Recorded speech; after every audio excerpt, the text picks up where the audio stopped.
All right. Good afternoon, everybody. So today we're on Queen Elizabeth I. Now, of course, I have to go back to last week to tell you what I forgot about Joan of Arc. There's actually a couple of little things that I wanted to mention.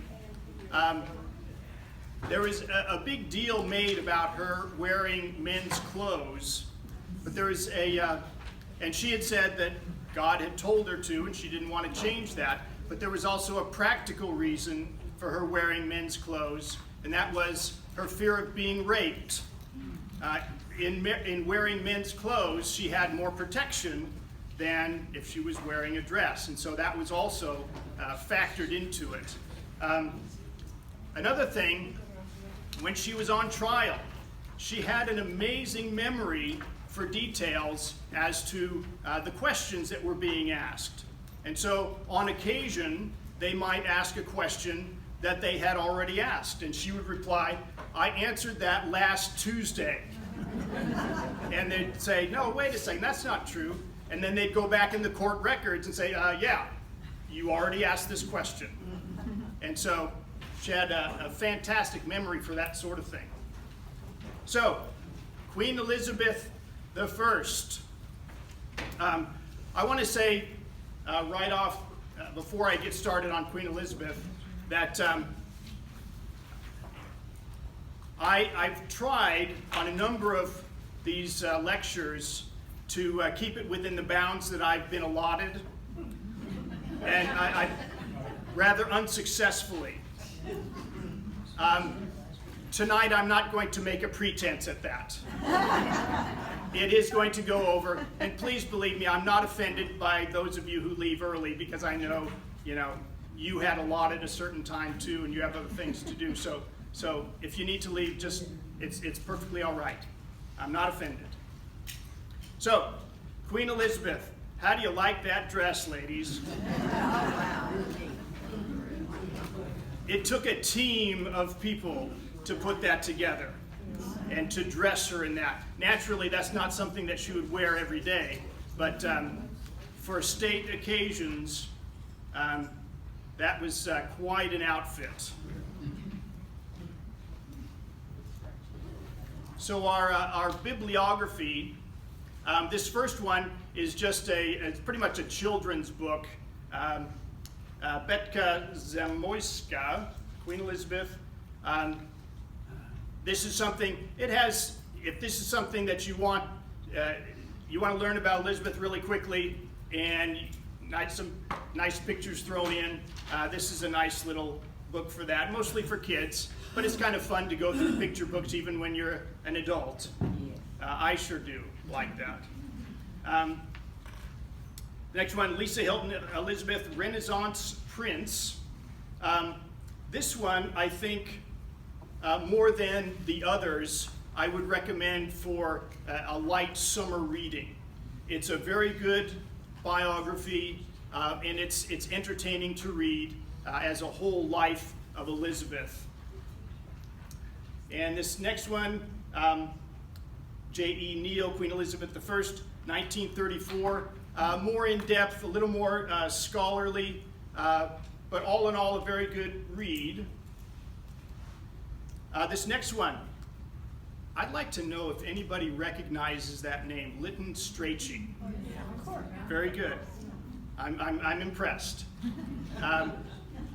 So those of you who know Lytton Strachey, that he's rather infamous for writing about the Victorians. A really wonderful writer. Elizabeth and Essex, so he's just focusing on that relationship.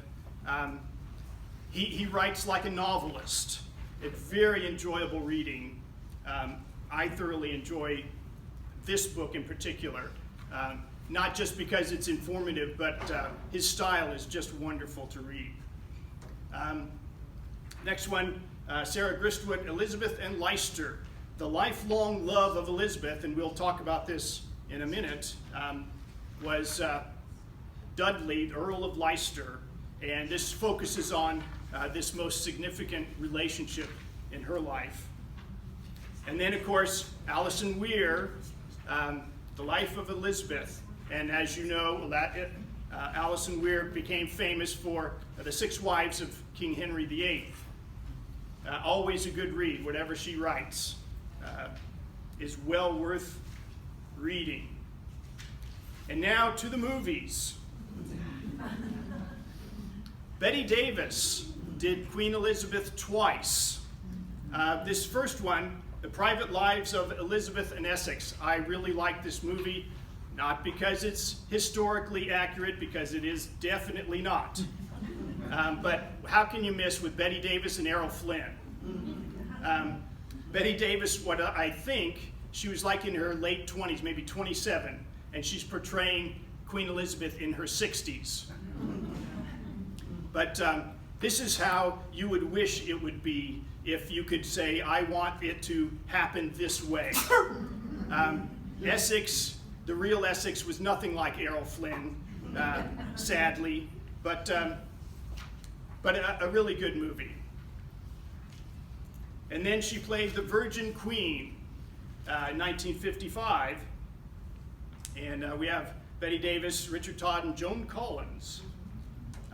Again, not at all historically accurate.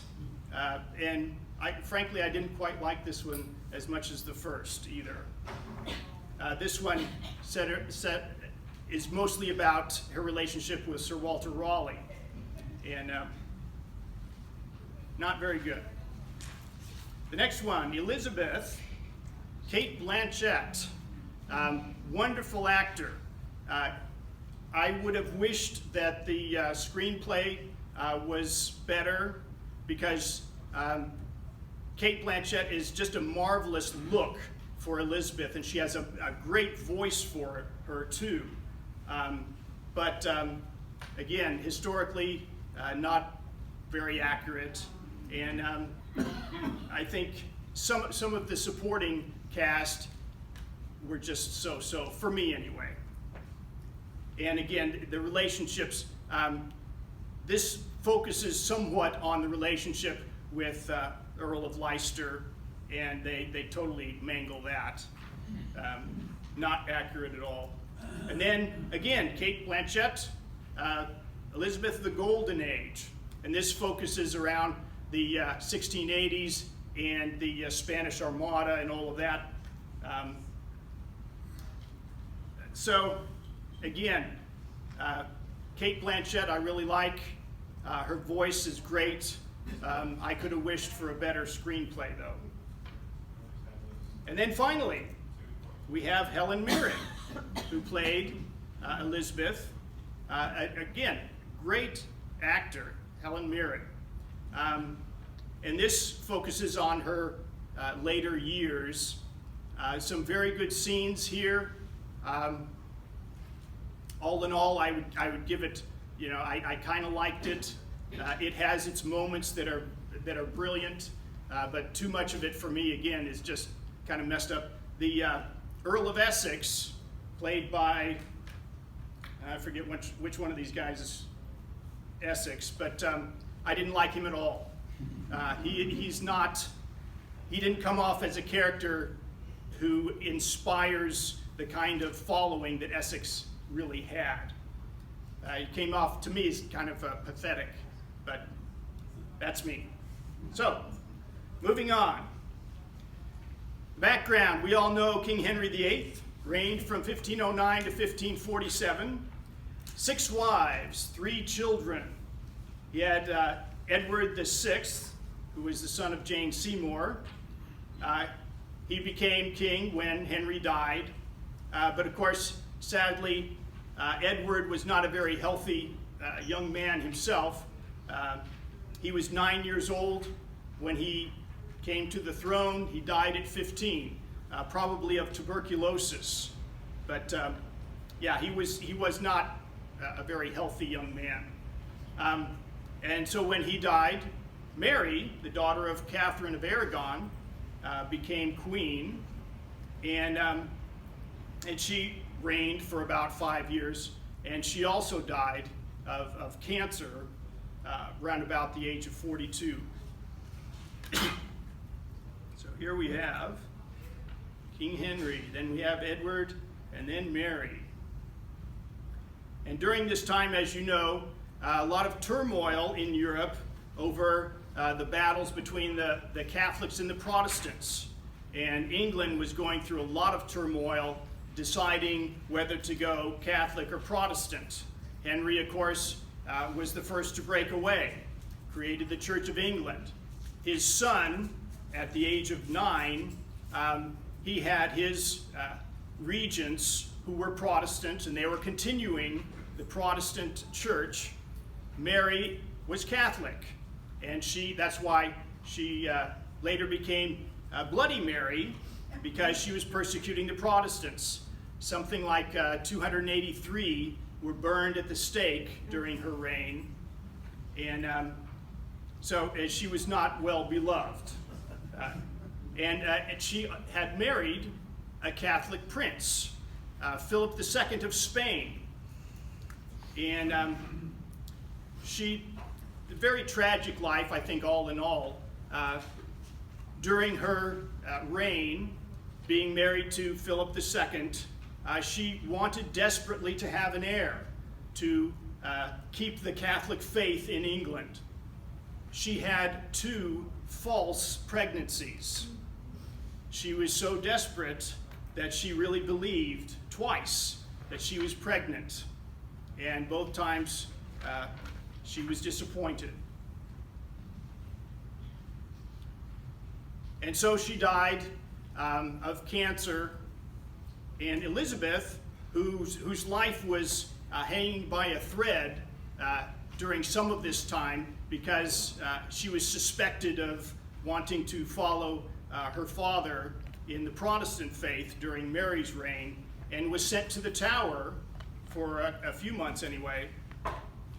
Born September 7th, 1533, daughter of Anne Boleyn, as you know, who lost her head to Henry, and she was declared illegitimate at that point, although later on in her years, she was declared legitimate so that she could become queen. But she was given an excellent education, and being a highly intelligent person, she took it in like a sponge. Spoke French, Flemish, Italian, Spanish, Latin, Greek, some German, Welsh, Scottish, Cornish, and Irish. And she could take it all in. Like you said, she was a marvelous intellect. And here's Elizabeth at the age of 12.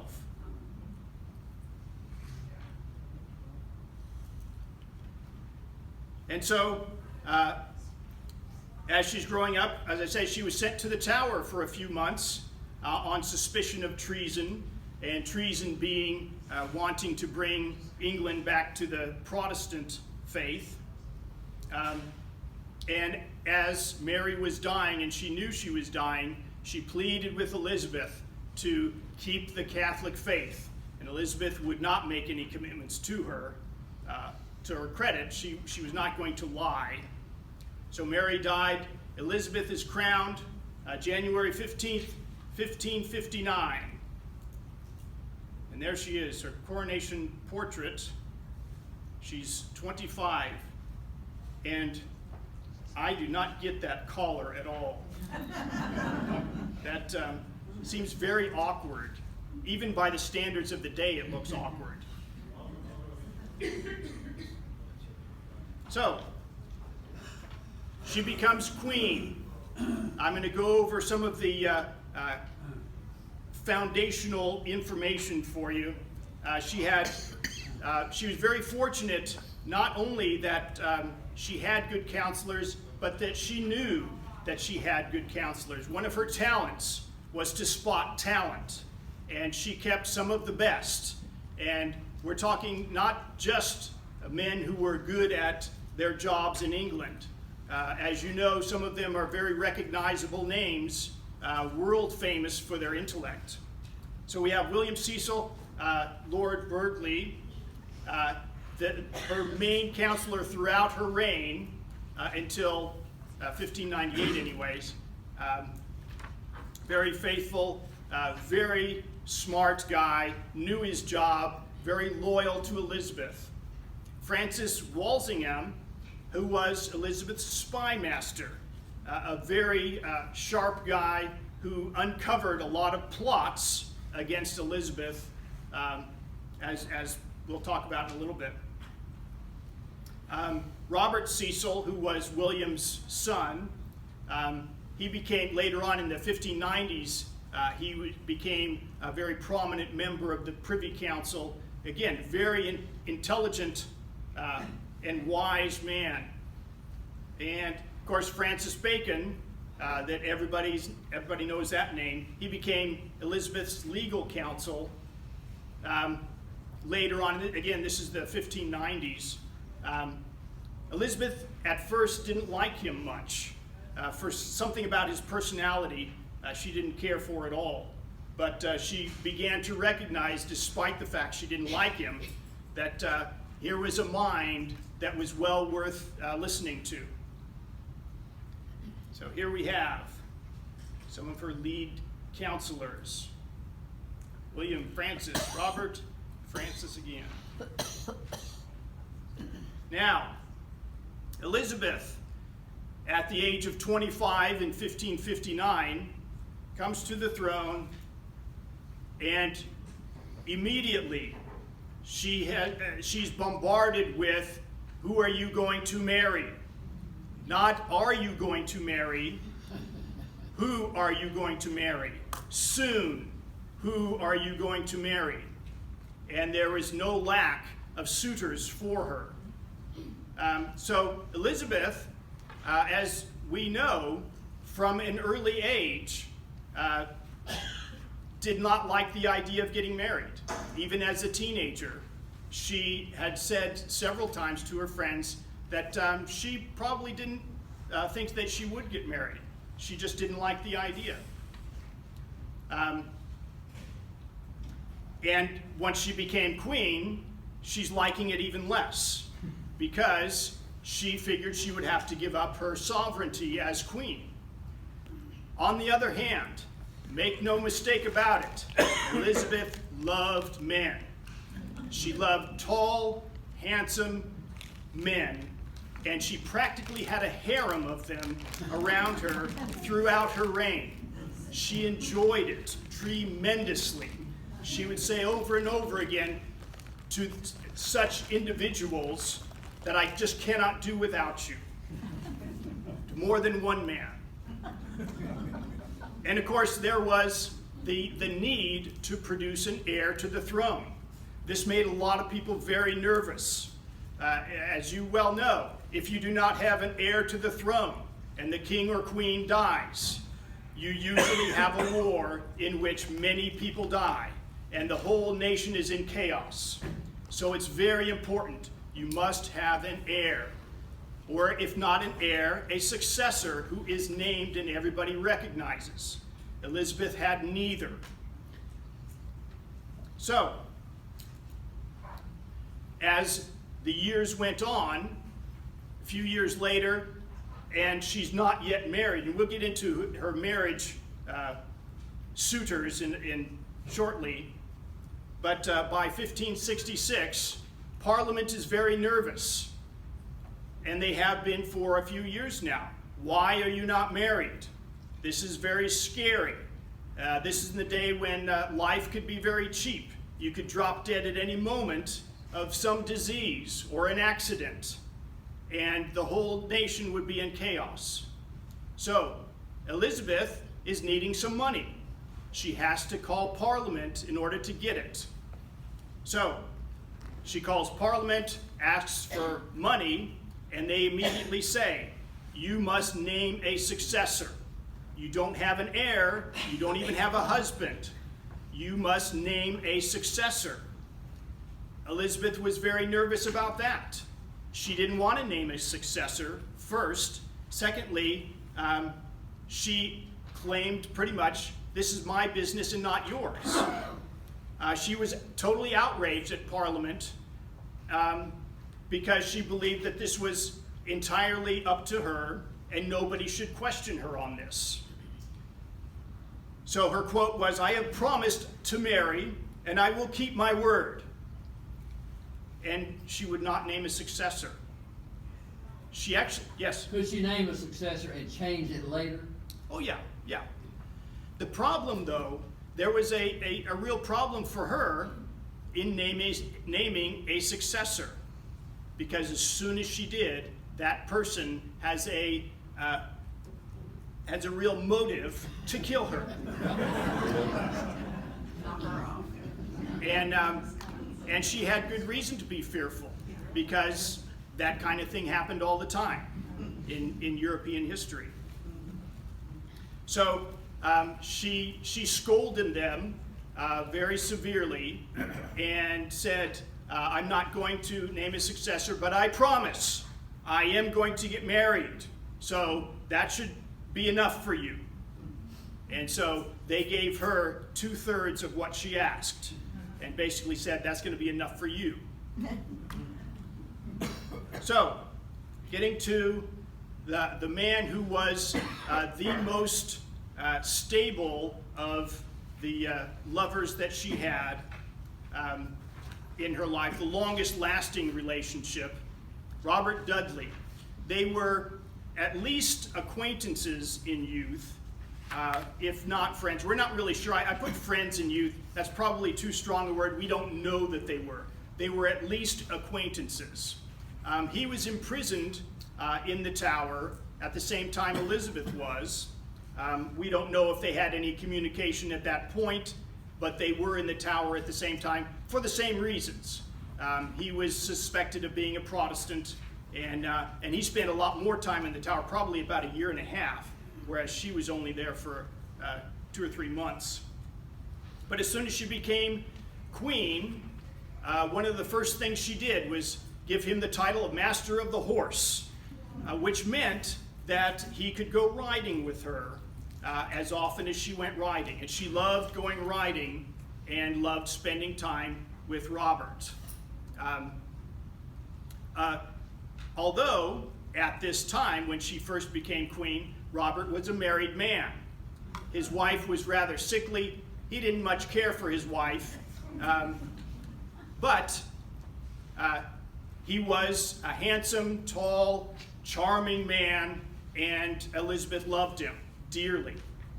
And so he spent a lot of time with Elizabeth. They were seen as a romantic couple, and then his wife dies 1560 under somewhat suspicious circumstances. She fell down some stairs and broke her neck. But the stairs she fell down were only like 2 or 3 steps. So yeah, it's a bit suspicious. And so some people will say that because it was so suspicious, Elizabeth couldn't afford to suddenly marry him at that point, if she was inclined to do so, because it would just look too bad. But she would string him along. She did love him. She loved his attentions. She loved his flattery. And everybody knew if you wanted to get in good with Elizabeth, you would flatter her. And she ate it like candy. She loved being flattered by handsome men. But after a while, and this actually periodically throughout his life and their relationship, there were the highs and lows, there were the ins and outs, and they were just, as many couples are, and probably a lot more than most. It was a very tumultuous relationship. At one point, he was getting tired of being strung along, and he was flirting with another woman. Elizabeth didn't like that, so she started flirting with another man. This man happened to be another married man. And so they have this big fight. He's complaining to her that you've shoved me aside, and she says, "You know what? I raised you, and I can lower you and debase you as I choose." And so he went off and sulked for a few days away from her. Of course, they made up. And then at 1565, he was really thinking that they were getting together. They seemed very close. And so he said, will you marry me? And she said, at the time it was December, and there was a lot of festivities coming up for Christmas, and she put him off. I will tell you, let's wait till after Christmas and all of the festivities, and then I will give you an answer. So he waited. It's all done. He comes back, and again, she put him off. I can't make a decision right now. And eventually, he got the message that she was not going to make a commitment one way or another. So this went on years and years. Eventually, he got married to Lettice Knollys, who was Elizabeth's cousin. She was a vegetarian, I take it. Lettice. I'll let that one go. Elizabeth was outraged that he would marry. And by the way, this happened several times with her boyfriends, that she strings along for a period of time, and then they secretly get married to somebody else, and she's outraged. One of the reasons she felt she had the right to be outraged is not only that she's losing someone who, she loved being flattered by, but by law, anyone in court was supposed to have her permission to get married. And some of the time, the person that the man was marrying was one of the ladies in waiting. And so that's a double no-no, that you've been messing with one of her ladies in waiting. So anyway, again, there's a big fight.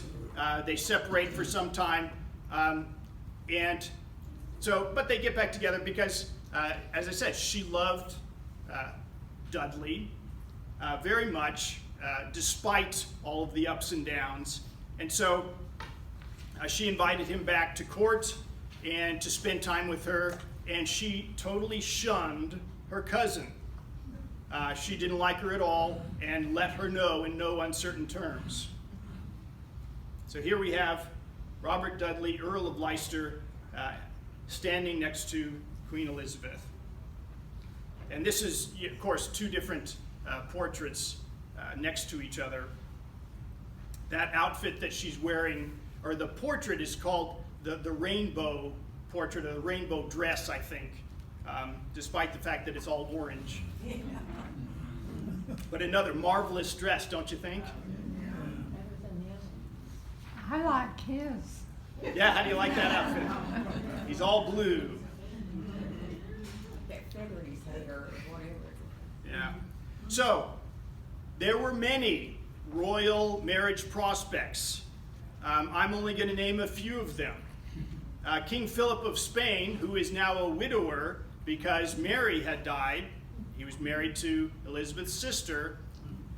Now is thinking, well, I'm no longer connected with England, but I can get another connection if I can get Elizabeth to marry me.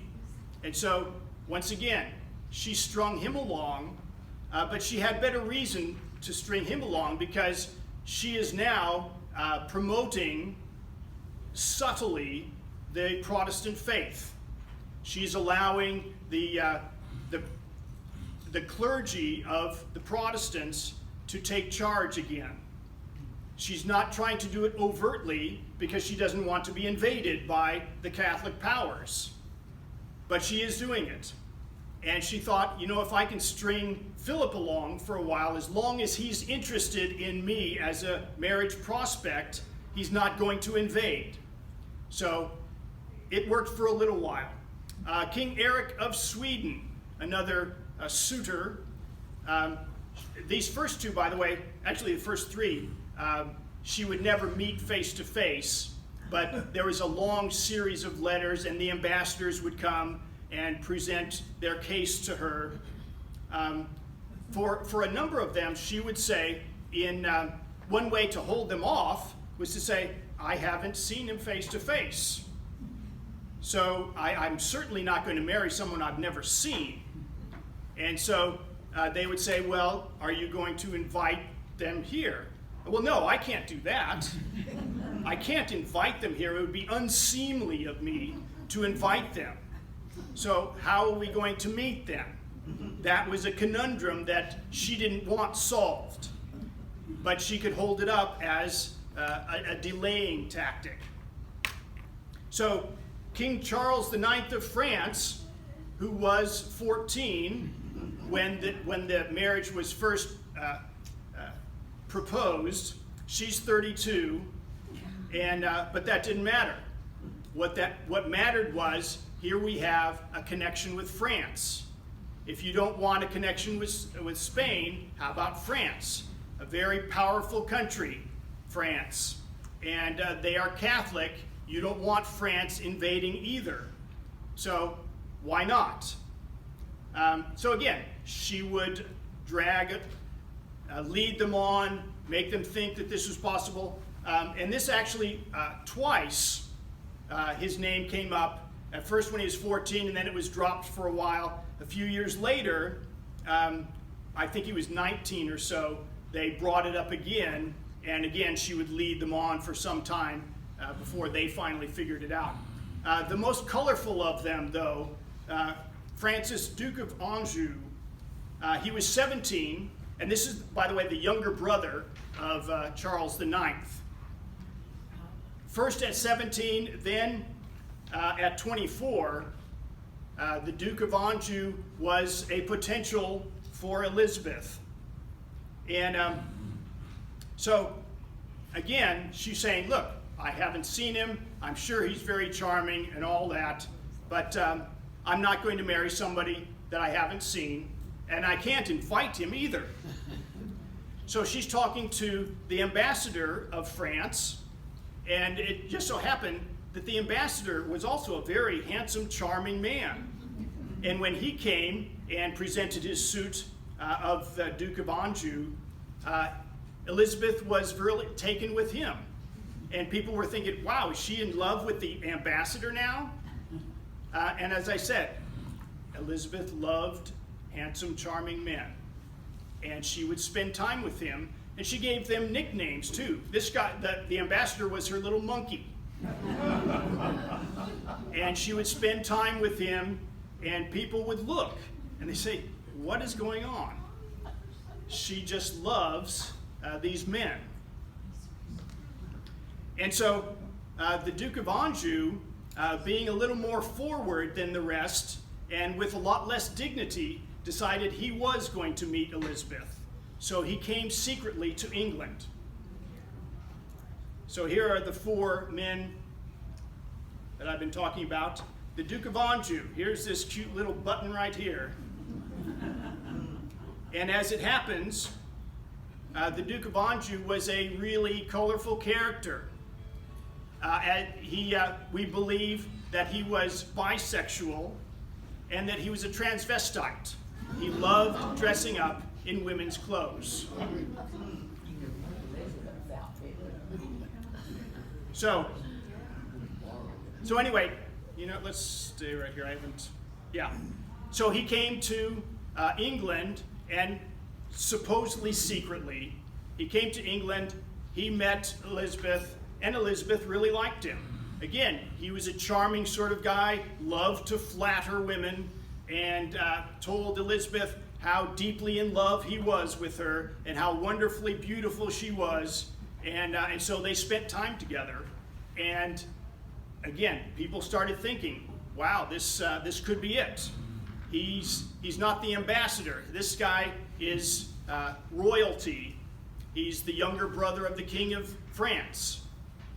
And she would, again, lead him on.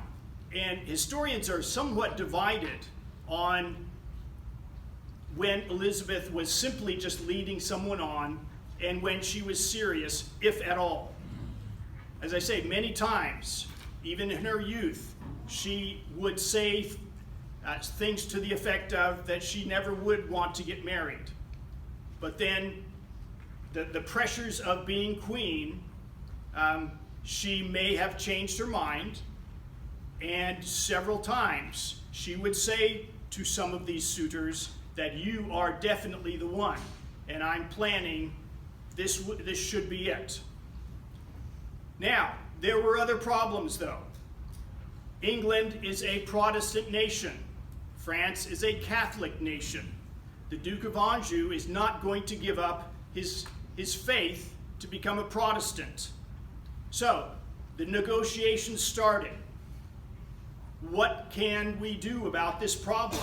If the Duke is going to be in England, is he going to need a priest, and is he going to perform his rites openly? That is not something that the English people are going to stand for.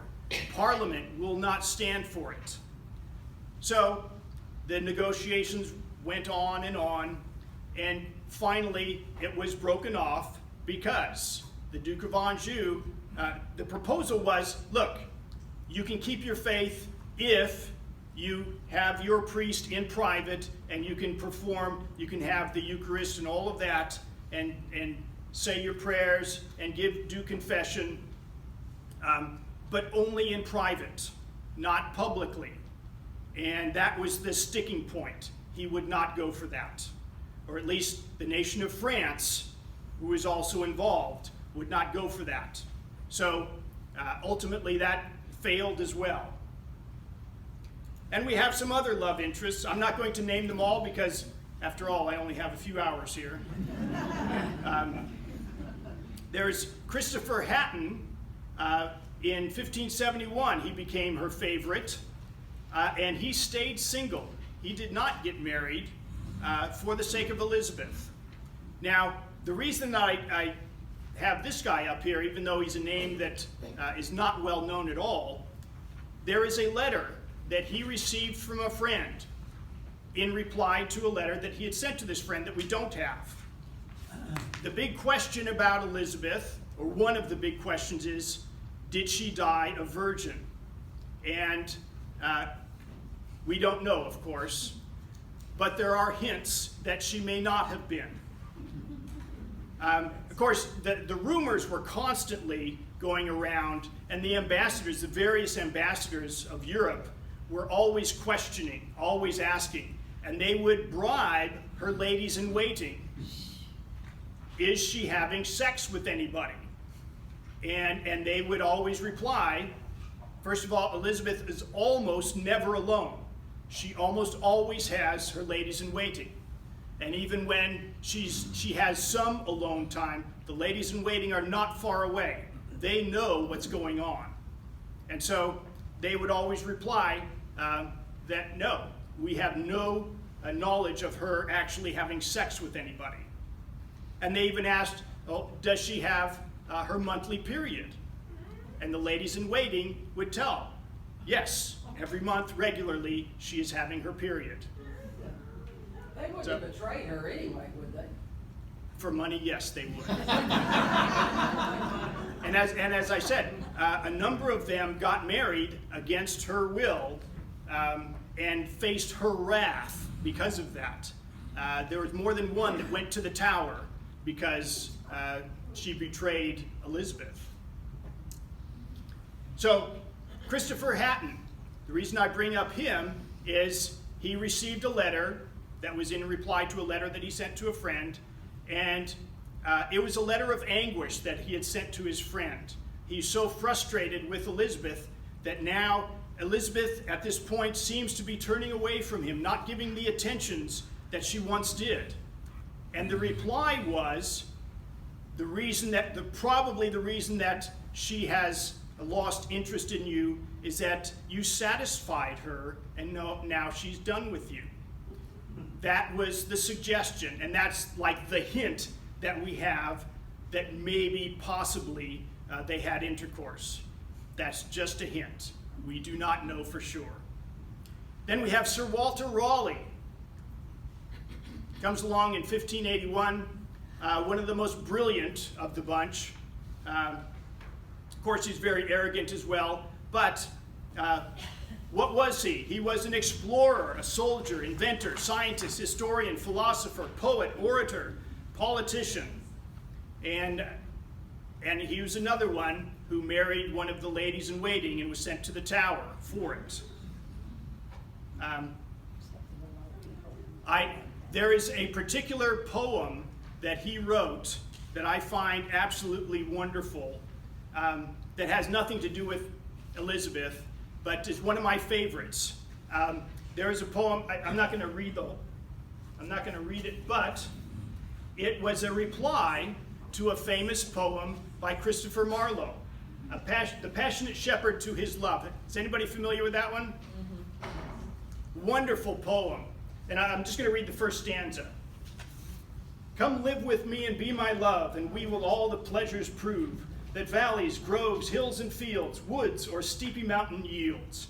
Wonderful, beautiful pastoral poem. And then Raleigh writes, the nymph's reply to the shepherd. If all the world and love were young, and truth in every shepherd's tongue, these pretty pleasures might me move to live with thee and be thy love. And he follows line by line through the whole poem, and it's hilarious and beautiful at the same time. And so there's Hatton and Raleigh. And there is a famous anecdote that is probably not true about Raleigh, that you probably have seen in the movies or at least have heard of, where Elizabeth is coming along, there's a puddle, he takes his coat off, puts it over the puddle, and she walks by. And a wonderful scene that probably didn't happen. That story came about probably like 50 years after they were both dead. Somebody had written about that. So it sounds nice. Anyway. So Elizabeth, on religion. She was not a fanatic in any sense of the word. She was a Protestant, and she believed that she was right in that. But she wanted to steer a middle way. She knew very well that the growing power of the Puritans was not a good thing in England. The fanaticism is really what she didn't like. And so here's a quote. There is only one Jesus Christ. The rest is a dispute over trifles. That's probably a more extreme version of her beliefs. But I think what she was reacting against was the violence on both sides. She wanted stability. She didn't want anybody to be killed for their religion. She did persecute Catholics to a point, but she did not execute anyone for being a Catholic. If you were a Catholic who was threatening her in some way, then yes, you will be arrested, you could be executed. The other thing is, she did not burn anyone at the stake, at least any Catholics. For some reason, she felt that Anabaptists deserved to be burnt at the stake. But even then, there was 4 of them who were, during her reign, who were burned at the stake. The rest, anyone else would be beheaded or hanged. And she did support the Dutch Protestants who were fighting King Philip in the Netherlands. She didn't like them much, but she felt that they were the lesser of the 2 evils on the continent. And so she did support them and sent money and troops a number of times to help them fight King Philip. And then we come to Mary, Queen of Scots. There is recently a movie that came out about Elizabeth and Mary, Queen of Scots. Has anyone seen that? Yes, it was awful. That's what I was afraid of. It was terrible. I was tempted to rent it. I was not tempted to go there to the movies. I was tempted to rent it just so I could say how awful it is, but I haven't. There's a big scene in this movie, I understand, where the 2 of them meet. Elizabeth and Mary get together and try to hash out their differences. They never met, okay? They did plan on meeting. They wanted to. It just never happened. So one of the main things in the movie just did not happen. The Met did an opera about this last year, in which they did meet. Mary Queen of Scots told Elizabeth she was a bastard. Right, yeah, and that was her case. She's illegitimate, and she's a bastard, and so Mary was the legitimate heir to the throne, and she held that belief throughout her life.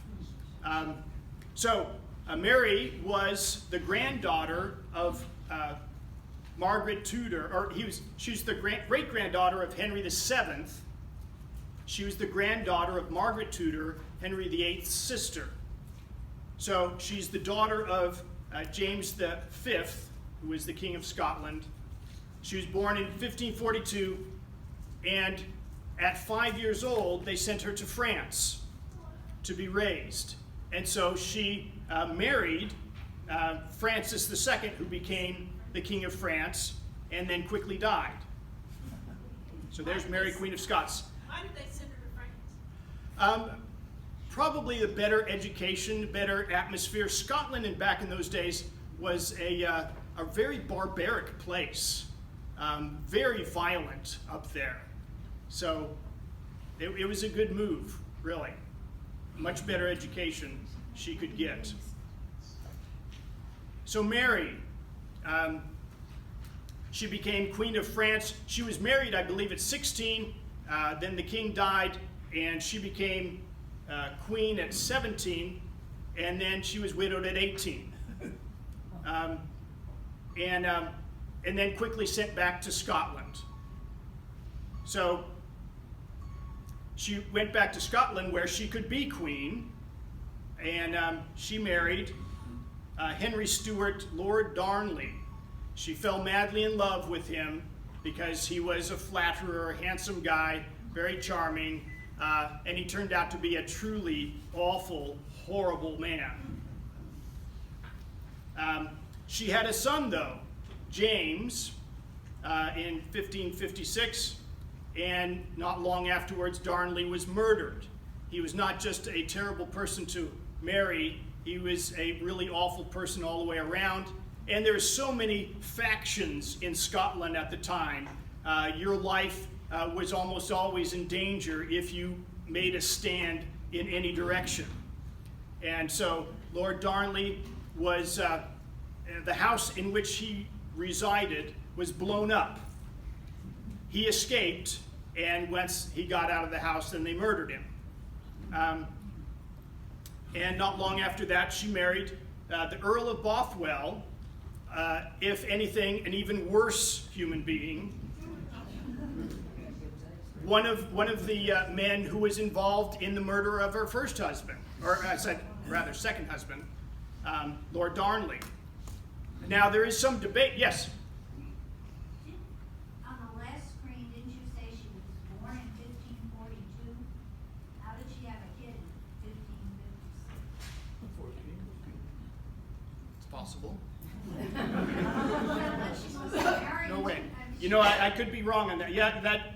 Thank you. That's 1566. That's right. Thank you. One of my. I better fix that right now. There we go. I am prone to those typos. Thank you very much.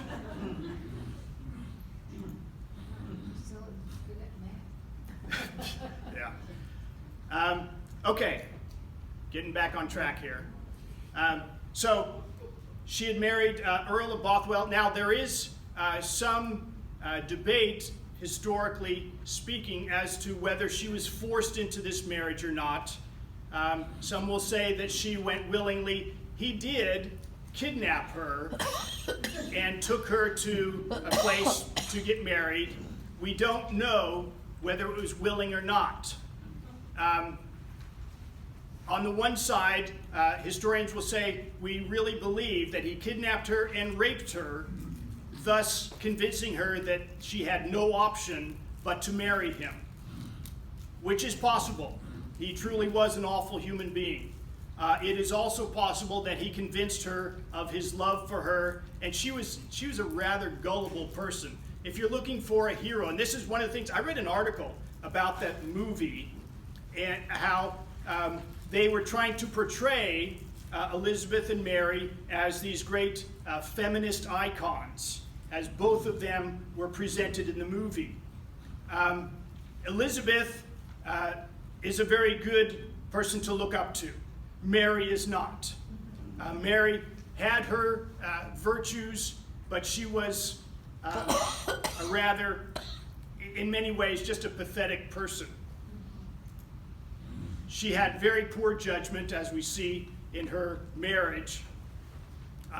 She was an emotional wreck very often.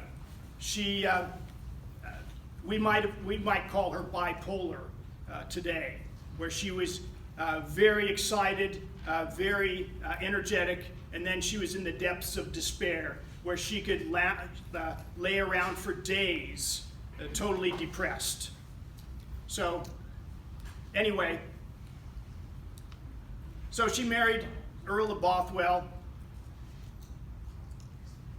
and it just as a side fun sort of fact, at this time, Elizabeth is wanting to know about Mary, and the ambassador from Scotland comes to Elizabeth, and Elizabeth's asking questions.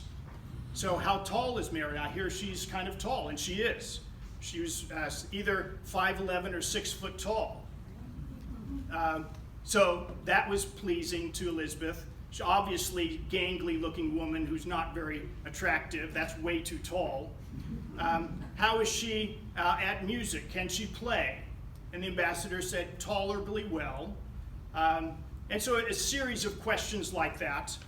And so Elizabeth would make sure that this ambassador witnessed her own dancing and her own playing to show him that the English queen is a far more talented person than Mary. And so at one point, he was brought to a room to accidentally see her playing.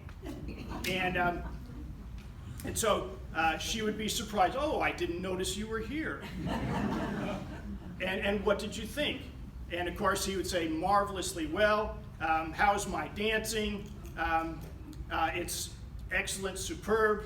And she would make some comments like, "My knees obviously are higher than hers as I dance. The Queen of England can dance much more elegantly than the Queen of Scotland." Now, there's one of the historians will say that whole thing was made up just to impress him, and she really wasn't as vain as all that. Most historians will tell you Elizabeth had many virtues. Modesty was not among them. She could be very vain. But anyway, so here are these two rogues who are very abusive towards Mary. So Bothwell, being a truly awful person, the nobles, as they said, a lot of turmoil in Scotland at this time. And so Mary, being the power, representing the power, they went after her and Bothwell and wanted, and these were Puritans, by the way. They did not want the Catholic queen. They had accepted her for a number of years and decided they needed to get rid of her, and they had the opportunity with all the turmoil that was going on. So they chased both of them out.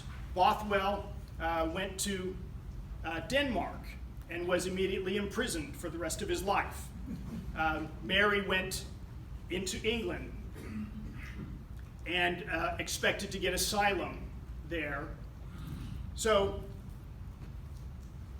this is 1568. Elizabeth was very torn on how to deal with this. She was not going to allow Mary in her presence because she was the Catholic power, and there's a lot of rules that she would need to follow, and allegiances she would need to state. Whose side is she on? So she kept her at various palaces, not under house arrest or anything like that, but she definitely would keep tabs on her, and she would know where she is at all time. And so there was, as this saying, I really like this quote, a great tension under a veneer of friendliness.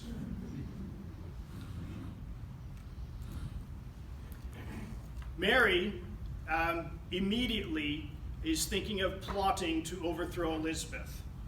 She knew that, first of all, Elizabeth was a Protestant, which was a terrible thing for the Catholics. And she knew that she had support of the Catholic powers and the Pope, that if they would rise up and send an army, Elizabeth would be overthrown, and that she would take the place of Elizabeth and be the Queen of England. That was the hope that she had. Now, if not that, she was hoping at least that Elizabeth would help her regain her own throne in Scotland. And Elizabeth just wasn't going to do that. But anyway, she was constantly in communication with various Catholic powers and the Pope, and a lot of very strange negotiations and plotting and planning, trying to figure out what to do with Mary. Many men. Now that Bothwell was in prison in Denmark, she could get an annulment and be now a single woman, which meant that she was a very eligible single woman, and many men were vying for her hand. Elizabeth, wanting to have her own say in this, encouraged Dudley, her very close friend and somewhat lover, that maybe he could marry her. And that way we would have a Protestant king in Scotland and a connection to England. As far-fetched as that seemed, it was bantered about a little bit. Mary at first was terribly offended that such a man who wasn't even royalty would be offered to her. But she did consider it anyway. Nothing ever came of it, of course. But the whole time, as I said, Mary is plotting, Mary is planning. She's in communication with the Catholic powers. The one way out of this for her, she believed, was to the throne of England. Now to Walsingham, that I had mentioned earlier, one of her brilliant counselors. He was the spy master. He had a whole spy network that knew what was going on. And he set up a very close communication route for Mary to follow. She would sneak messages in casks of beer or wine in a container inside the barrels. And it was Walsingham who set that whole thing up with a double agent who was playing both sides. And so he could read, it was in cipher, but of course he knew he could figure that out. And he read the messages back and forth. And when he came across a very well-developed plot to overthrow Elizabeth and put Mary on the throne, he finally let Mary know. There was going to be the Spanish invasion. This is now the 1680s. As we know, Spain was planning to invade. They were going to release Mary and replace Elizabeth with Mary. So she was tried and condemned and beheaded in 1587. Now, in the movies, they will portray this as, well, that is the reason. That is why the Spanish Armada in 1688 came over, because they were so outraged that Mary would be beheaded. And that was actually something that Elizabeth was fearful of too.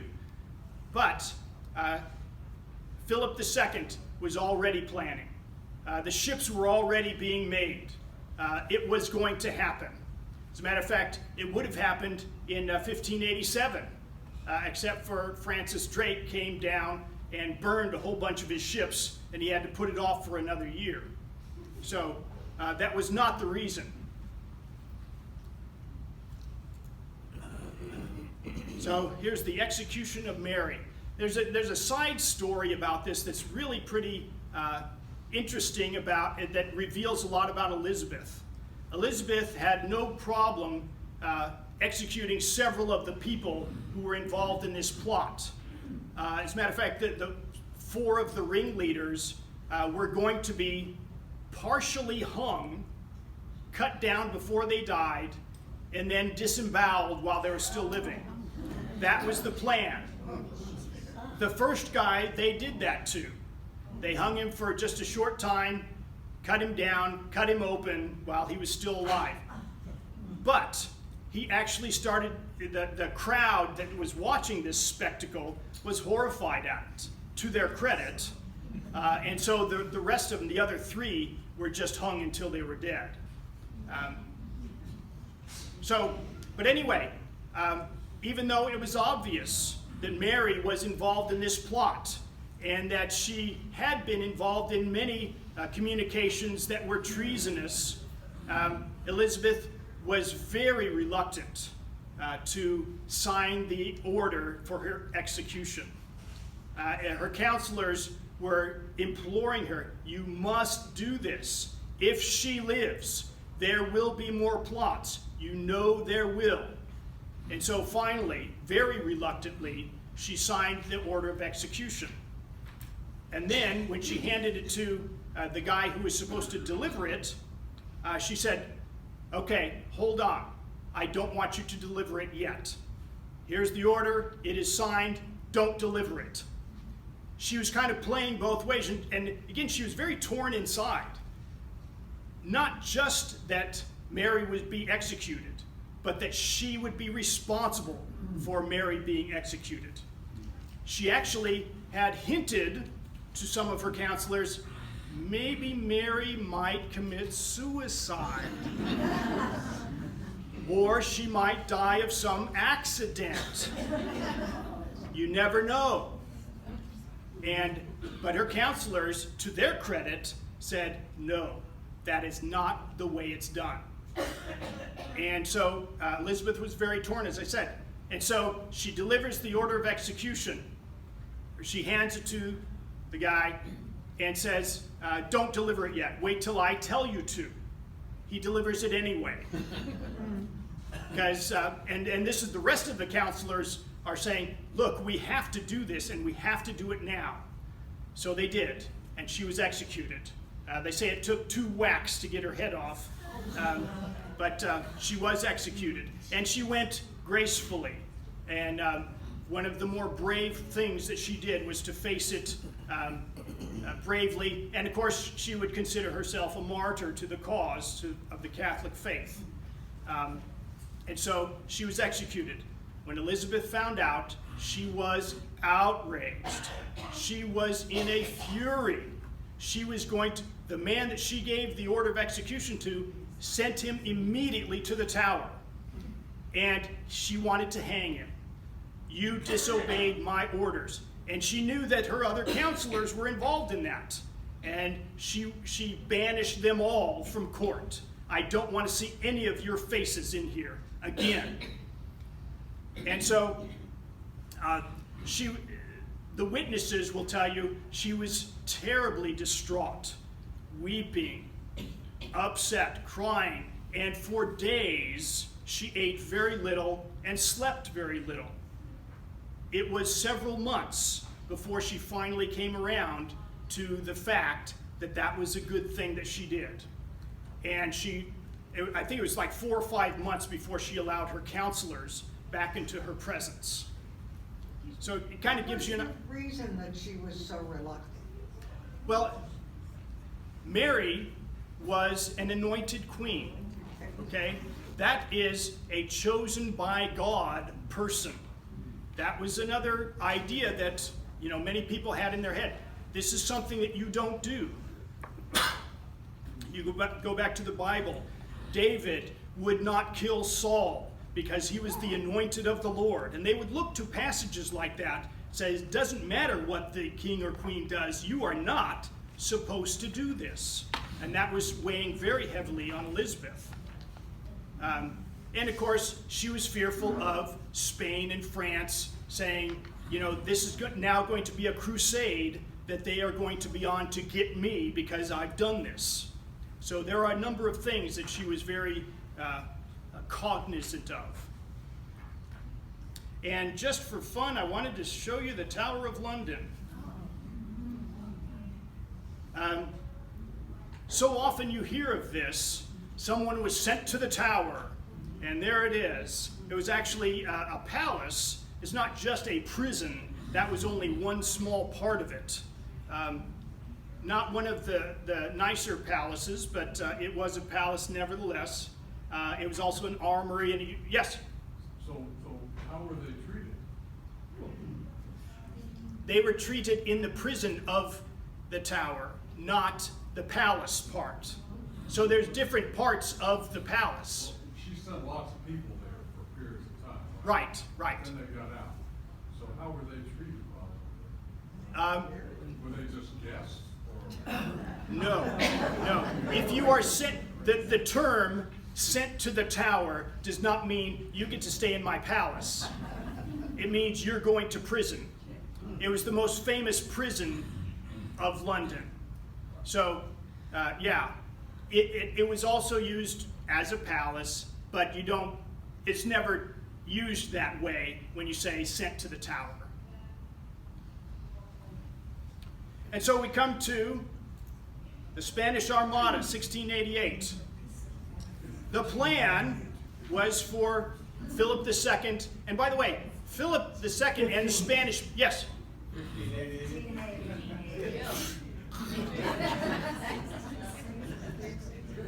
Hi. Thank you.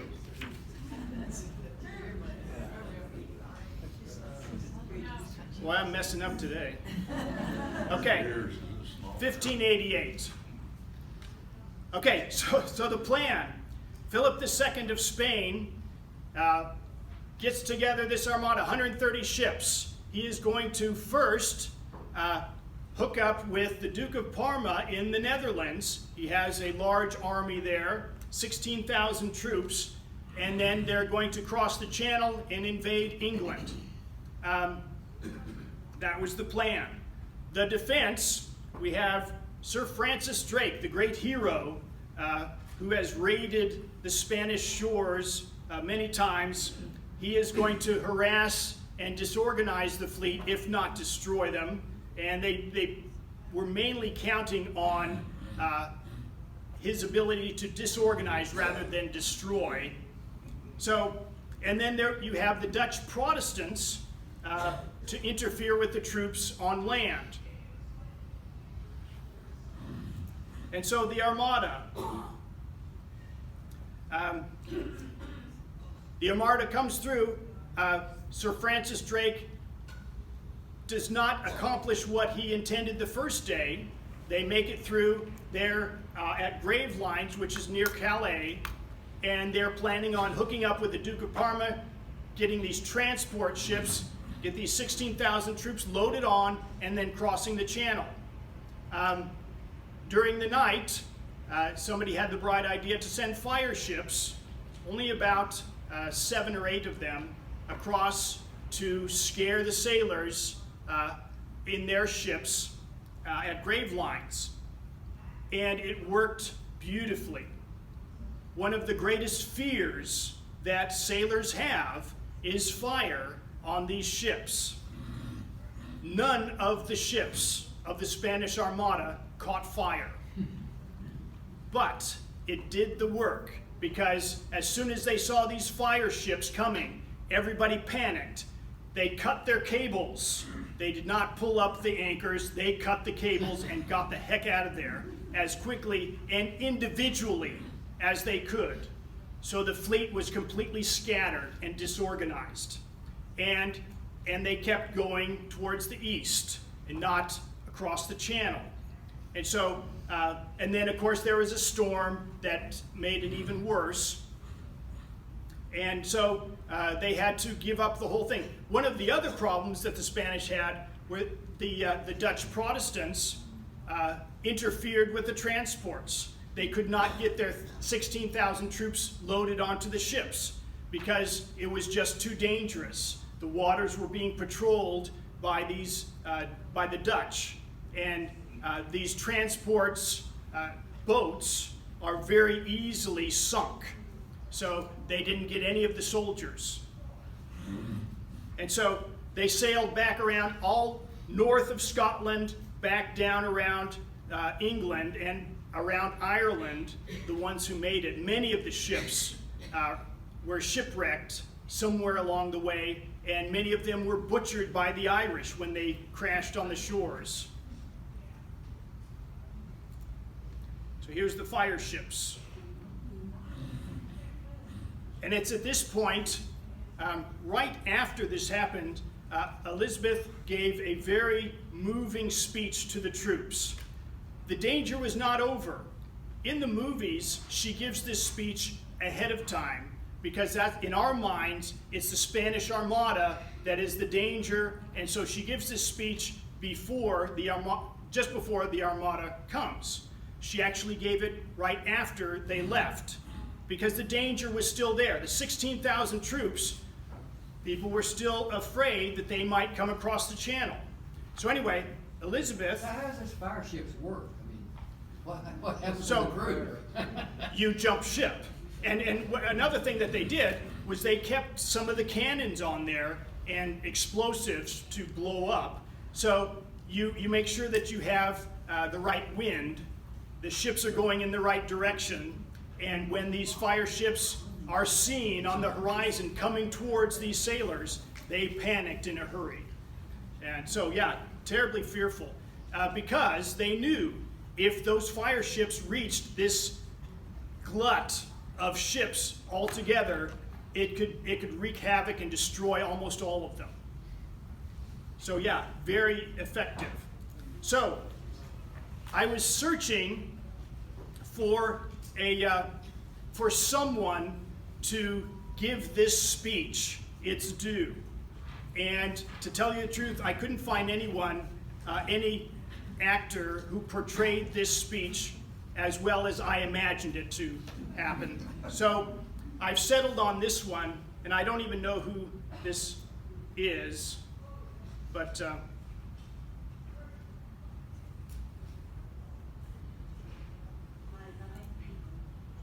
so this is the speech. My strength and safety lies in the loyal hearts and goodwill of my subjects.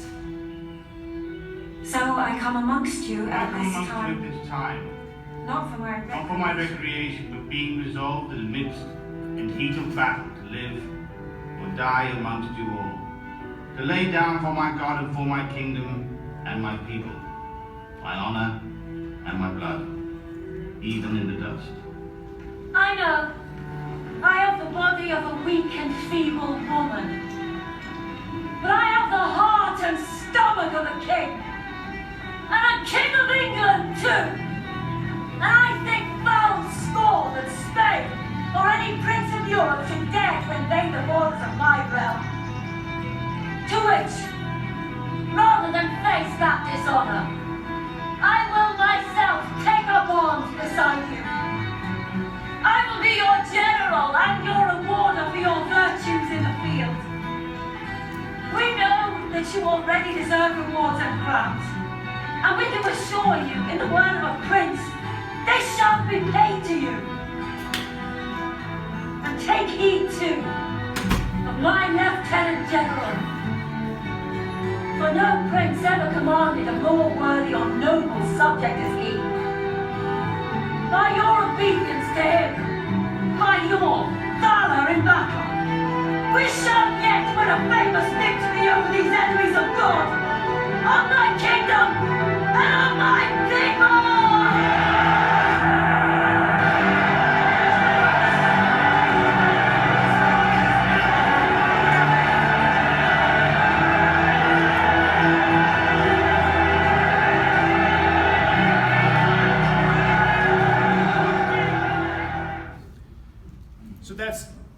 excerpt of her speech, considered one of her greatest speeches at a very moving time, of course. Very sadly for Elizabeth, right after this, just a few days, the love of her life, the longest standing love of her life, Dudley, Earl of Leicester, died of cancer, stomach cancer, 1588. And she was terribly distraught, locked herself in her room for days until someone had to beat the door down because she would not leave. And so yeah, very distraught for some time because of the death of her love. And she kept the last letter he ever wrote to her, she kept at her bedside the rest of her life.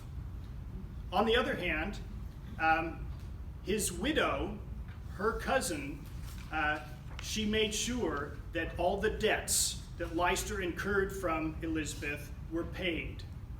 And she sold off some of her property to get it. She had no love for that woman.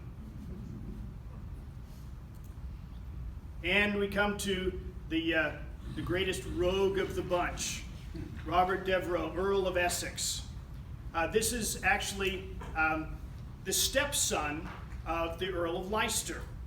It was the son of Lettice, the stepson of Leicester, born in 1565. I hope I'm getting these.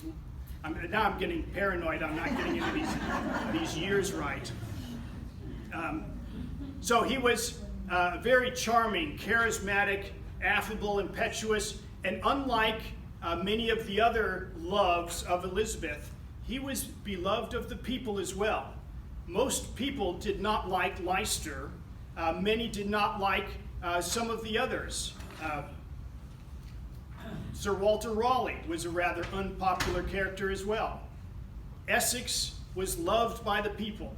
That's kind of why I liked the portrayal of, now the name's escaping me, what's his name? Go back. Earl Flynn? Yes, thank you. Errol Flynn. Because he is the type of guy who portrays Essex as that charismatic, really likable guy that everybody wants to be around. So,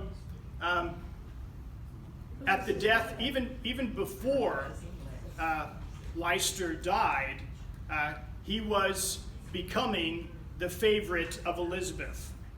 And she would spend a lot of time with him because he was just so charming. They could play cards all night long and enjoy each other's company. And once Leicester Dudley died, he moved into Leicester's old apartments right next door to Elizabeth. And there he is, the Earl of Leicester. The Earl of Essex, get that right. Elizabeth is 55. Essex is 22 at this point. Elizabeth is very possessive of him. Does not want him to endanger himself. He wants to be a war hero. She does not want him to endanger himself. What would she do without him? Essex went on an expedition with Sir Francis Drake against her strict orders, and she wanted to punish not just Essex, but the captain of the ship as well, and anybody else who may have been involved. So she was extremely angry, but she forgave him after a time because, well, she really loved him. And then he goes off, like many of the others, and gets married because, after all, he's 22, she's 55, they're not going to get married. And again, she throws a fit. You didn't have my permission. He may have said, or he should have said if he would stand up to her, that you wouldn't have given it, which she wouldn't have. But eventually they were forgiven. And she did allow him to have some military ventures. He went across the Channel, fought in the Civil War of France. Did not turn out well for him or anybody else, but he came back alive. He went on a raid in Cadiz, 1596. Mostly due to Sir Walter Raleigh, the raid was successful, but Essex got the credit. Essex made sure that he got the credit. Another raid on the Azores. Raleigh obviously upstaged Essex, which made him even less popular. But Essex is now showing an independence that Elizabeth is finding troublesome. Essex, being the favorite, felt that he could do things that others could not. He would grant knighthoods to his soldiers, despite the fact that Elizabeth told him, don't do that. And he would do it over and over again. He'd come back from an expedition, and now we have 30 new knights in England because Essex knighted them.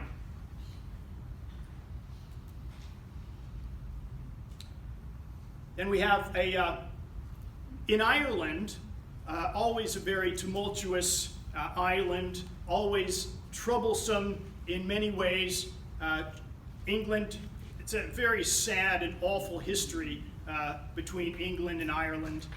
But at one point, they need to appoint a new Lord Deputy of Ireland. And there's a big argument in council over who that should be. Essex wanted his personal friend and not himself, and Elizabeth and the councilors wanted somebody else, and they're arguing. So Essex stands up and turns his back to Elizabeth. You don't turn your back on the Queen. Elizabeth approaches him and boxes his ears. He turns around and pulls his sword, and everybody's stunned. I can't believe he did that, but he did. And he said to her face, I will not tolerate that from anyone. I wouldn't take that from your father. Of course, he probably would have, but he openly defied Elizabeth and told her off, and she did nothing. Everybody's stunned. He left court and he went home to one of his houses. By the way, being a favorite of Elizabeth is a very lucrative position. You don't necessarily have any work to do other than flatter her, and you are given lavish, very expensive gifts, houses being among them. And so he went to his estate in the country and spent some weeks licking his wounds, and Elizabeth did nothing. Then there's more trouble in Ireland. They need a commander because the Irish are in revolt, and he wants that command. He wants the military glory of commanding in Ireland. And at first she was not going to grant it. Then he pretended that he was sick and dying. So she forgives him, they make up, and he is given the command. And one of the greatest armies is collected for his benefit to go to Ireland. 16,000 infantry, 13,000 cavalry travel over to Ireland and do almost nothing of any consequence. Essex is a terrible, vacillating commander. It's not something that he does well at all. So, after spending several months in Ireland and many thousands of men dying of one thing or another, diseases, he comes back. And he had actually negotiated a very weak sort of treaty with the man he was supposed to defeat. And he comes back and he knows that he's in trouble. He comes into London and he comes into the palace and he bursts into her bedroom while she was dressing, pleading his case. Everybody's been against me. I had no chance to do what I was supposed to do. It's not my fault. She, very composed at the time, tells him, we will discuss it later, and dismisses him. He obviously knows he's in the wrong, but he's going to plead his case. it's not my fault, and I'll give you 100 reasons why. But he was given something of a court-martial and found guilty mainly of disobeying orders, deserting his command, and incompetence. He should have been sent to the Tower. Elizabeth does not punish him other than take away some of the favor that she had for him and dismissed him from some of the offices that she had given him. And I'm just going to show a couple minutes of this. Betty Davis talking to Francis Bacon Your pardon, madam, about I am him. detained by Sir Robert Cecil. Are you Cecil's friend? I have never been. He is a shrewd man. He is a good man to follow if you would stand in well at court. That may be. Why are you not his friend then? We're not of the same side. Are you still Essex's friend? Yes, madam. He is a dangerous man to follow. Dangerous. He is no longer in my favor. Forget him. But your majesty. All friends in Essex are going straight away to the Tower. Are you still his friend? Yes, madam. Is that all? Sit down. But your majesty. Sit down.